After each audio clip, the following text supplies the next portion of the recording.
Il y a un détail qui fait la morale du personnage. Et c'est pas l'anneau.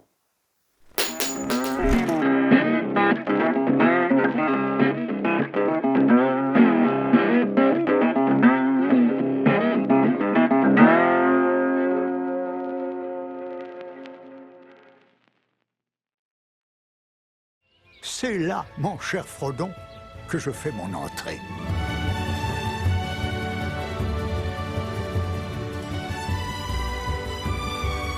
Hé, Monsieur Bilbo, où allez-vous comme ça? Je n'ai pas le temps, je suis en retard. En retard, pourquoi? Je pars pour une aventure. Bilbon Saquet. Ce bon vieux Bilbon Saquet. J'aime tellement ce personnage et son histoire. C'est un peu le tonton de la Terre du Milieu. Et ces deux interprètes, Martin Freeman et le regretté Ian Holm, nous ont offert des performances d'acteurs inoubliables. Non, vraiment inoubliables. Ouais. Mais vous pouvez avoir le meilleur acteur pour jouer le meilleur personnage dans les meilleurs films, c'est parfois dans les plus petites choses qu'on trouve ce qui fait la richesse d'un personnage. On va rentrer dans le vif du sujet, mais avant ça, petit résumé. Bilbon Saquet, ou Bilbo Baggins en anglais, c'est un hobbit distingué qui profite d'une vie bien paisible chez lui, dans la comté. Mais un jour, il reçoit la visite inattendue de Gandalf le magicien, accompagné de 13 nains, qui vont gentiment saccager sa maison dans une soirée digne de la culture de leur peuple. Mais si les nains se sont rassemblés chez le hobbit, c'est pour lui proposer de prendre part à une aventure. Au programme, traverser la Terre du Milieu, affronter les orques et les gobelins, tout ça pour atteindre la montagne solitaire et tenter de se farcir Smaug, dragon millénaire cracheur de feu. Non. Bilbon Saquet refuse poliment la proposition, et le lendemain, la compagnie prend la route. Mais Bilbon ne résiste pas à l'appel de l'aventure et finit par se précipiter sur la route, le contrat à la main pour retrouver la compagnie et prendre part au plus grand voyage de sa vie. Il rattrape Gandalf et les nains, leur donne le contrat signé et se retrouve sur un poney en route pour la montagne solitaire. Et quelque chose de très important va arriver à ce moment-là. Bilbon Saquet va éternuer. Puis il réalise qu'il a oublié son mouchoir chez lui. Il décide donc de J'ai oublié mon mouchoir. Arrêtez-vous. Il faut faire demi-tour. faire demi-tour.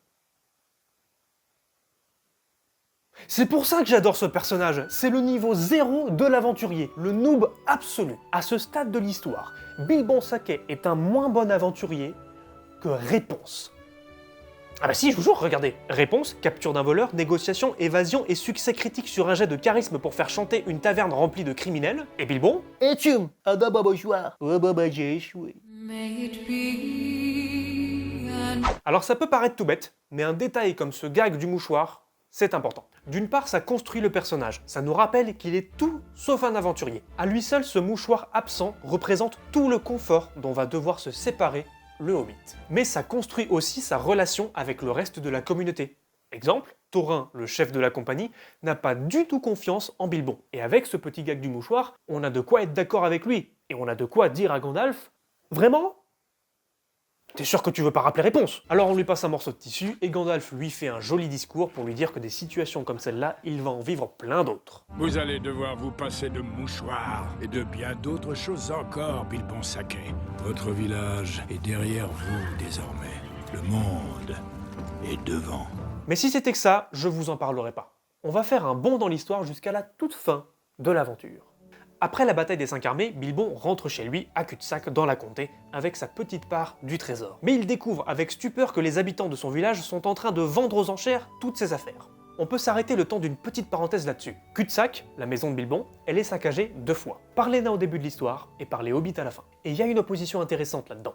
Lorsque les nains font la fête à cul-de-sac, ça permet de secouer un peu Bilbon pour l'aider à réaliser l'absurdité du confort dans lequel il vit. Mais lorsque les hobbits s'emparent des affaires de Bilbon, c'est pour leur propre confort à eux. Sous prétexte qu'il est parti depuis trop longtemps, on le considère officiellement comme mort et on en profite pour piquer ses cuillères. Et si on éprouve du mépris pour le village dans cette scène, faut pas oublier que c'est probablement ce que serait devenu Bilbon s'il était resté à cul-de-sac.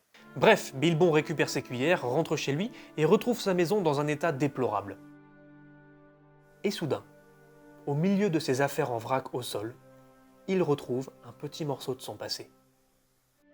Son mouchoir, avec ses initiales brodées dessus. Et c'est sur ce mouchoir que se termine le voyage de Bilbon Saquet. Ce même mouchoir qui fut son premier souci le jour où il a quitté la comté avec ses amis. Ce petit bout de tissu, minuscule symbole du confort dans lequel s'était enfermé Monsieur Saquet. Et en le regardant, Bilbon réalise que le hobbit qui est revenu est bien différent de celui qui est parti. Il était bourgeois et égoïste, obsédé par son propre confort, et il est devenu un cambrioleur, membre d'une compagnie naine et l'ami d'un des plus puissants magiciens de toute la Terre du Milieu. Il est devenu un aventurier. Tout ça avec un mouchoir. Avec un mouchoir, on fait la synthèse de l'évolution du personnage. Et c'est cette évolution, ce point de départ et ce point d'arrivée qui font de Bilbon Saquet un véritable symbole d'aventure. Vous aussi, vous aurez quelques histoires à raconter quand vous reviendrez. Me promettez-vous que je reviendrai? Non. Et si vous revenez, vous ne serez plus le même. Et ça, c'est ce qu'on appelle la notion du détail. S'il y a d'autres détails que vous avez retenus de ces films, partagez-nous tout ça dans les commentaires. Vous pouvez vous abonner, me suivre sur les réseaux sociaux ou encore me soutenir sur Utip. C'était votre humble serviteur. À la prochaine.